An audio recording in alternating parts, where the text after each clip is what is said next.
Hello, Serge here for the Backyard Driving Range. Okay, I actually had got a text from one of my students, and he said, "Good morning, Serge. I just watched your recent video about de-lofting. I'm curious about Snead, Hogan, Nelson, and Trevino's swings.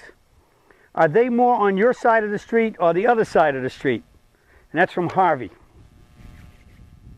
Okay, pretty good question. Let's just get in and start talking about, first off, what brought that question up. I had a question that came in customer service naturally, and it was about using that Tour Striker club with the shaft de-lofted, and I read about that, and I also brought in some information I saw where I ran into a statement by a teacher. And I think somebody sent it to me from that question to go look at this website, and I did. And this person was saying that he wanted to take. Let me get a. He had a 9-iron in his hand. He said, "I want you to have enough forward shaft lean at impact that you've taken that 9-iron into a 7-iron at impact." Okay, and so that's the whole thing. Down. They want you hitting down on it, and they want the shaft leaning. So if you're leaning and you go here, I mean, there's no release. Releases, as we talked about, in the forward, you take the club away into the catcher's mitt, shall we say the back catcher's mitt. We hit the ball and we go into the forward catcher's mitt, toe up. And so I think what Harvey's asking me is the Snead and Hogan and those guys.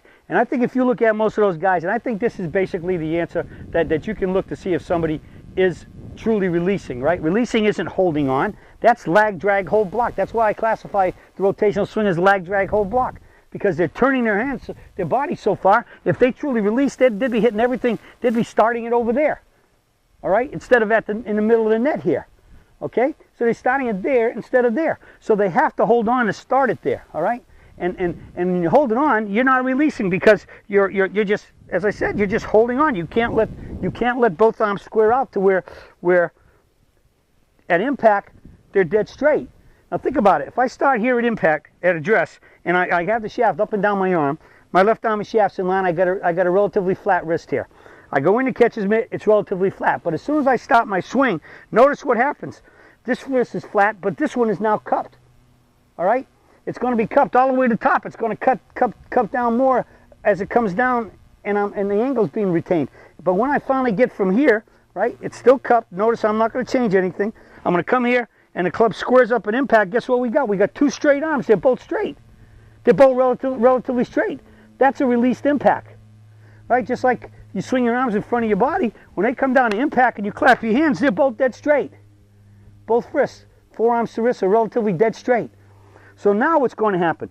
From this view, once I was dead straight at impact, which Snead and all those people were, anybody who's pretty much hit the ball straight or have a problem with pull and snap hooks that start at the target, not start a mile to the left and then hook a lot, they are releases. They're here. They just release too much. They might have been here, and in fact, you might actually see now that this is straight and actually starting to arch, and this one might be cupped because they flipped it a little bit too much. But once I get here, and I'm straight, and then I swing through, now look what's happening.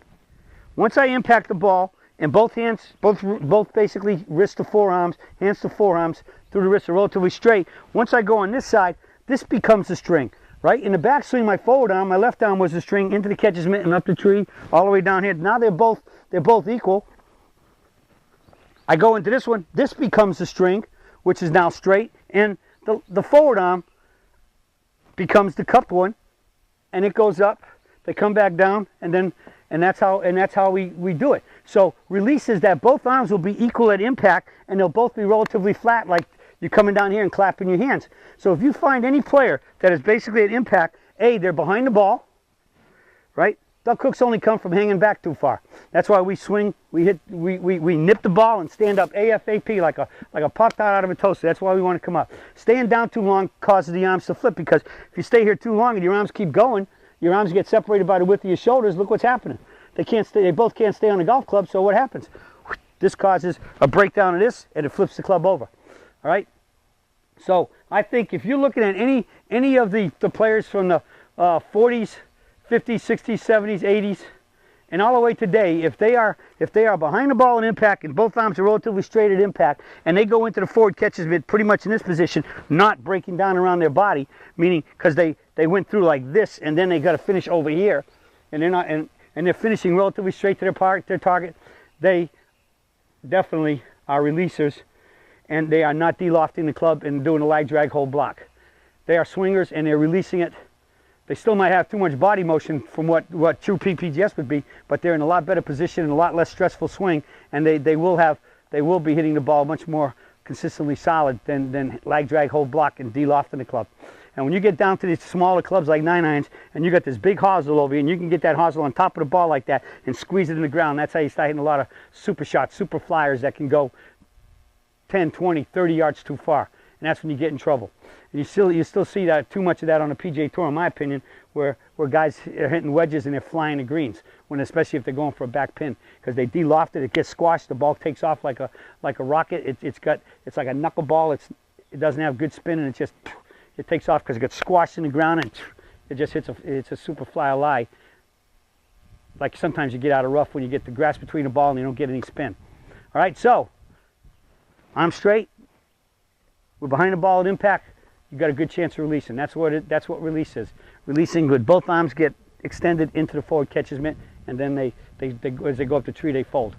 And we're very likely finishing at the target, not over there when the target's over here. So when you see these guys and their arms are like this, they didn't release. They were holding on. All right, so good question. Hopefully this explains some of what release is, and you know that if you're PPGS, you're releasing the club, and you got the body-friendly golf swing. It hits it more solid straight, and that's how you shoot those lower scores. That's it for the search for today, and I'll be speaking with you all again soon.